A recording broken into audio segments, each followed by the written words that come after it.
ప్రస్తుతం జమ్మూ కాశ్మీర్ సరిహద్దులో హైటెన్షన్ నెలకొంది. సరిహద్దులో పాక్ కవ్వింపు చర్యలకు పాల్పడుతోంది.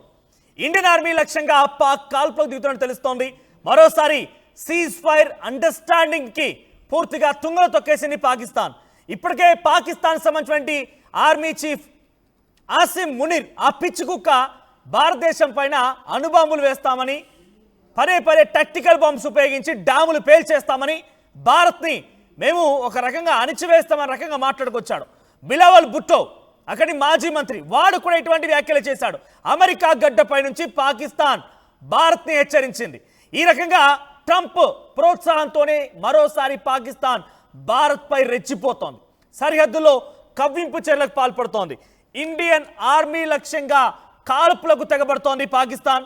పాక్ కాల్పుల్లో భారత్ జవాన్ మరణించినట్టు తెలుస్తోంది.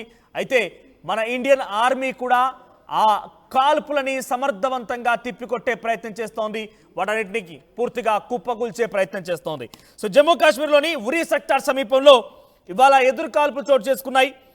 నియంత్రణ రేఖ లైన్ ఆఫ్ కంట్రోల్ వెంట కాల్పుల్లో ఒక సైనికుడు, భారత సైనికుడు అమరుడయ్యాడు. అయితే ఇండియా పాక్ సైనిక దళాల మధ్య ఫైరింగ్ చోటు చేసుకుంది. ఈ చొరబాటు ఎత్తించేటువంటి ప్రయత్నం పాక్ ఆర్మీ చేసింది. పాక్ ఆర్మీ భారత్లో చొరబడేందుకు కుట్రలు చేసింది. ఈ నేపథ్యంలోనే ఆర్మీ వర్గాల ప్రకారంగా అక్కడ ఎన్కౌంటర్ చోటు చేసుకుంది. ఎన్కౌంటర్లో అటువైపునటువంటి పాక్ దాడిలో మన భారత ఆర్మీ జవాన్ ఒకరు వీరమరణం పొందారు.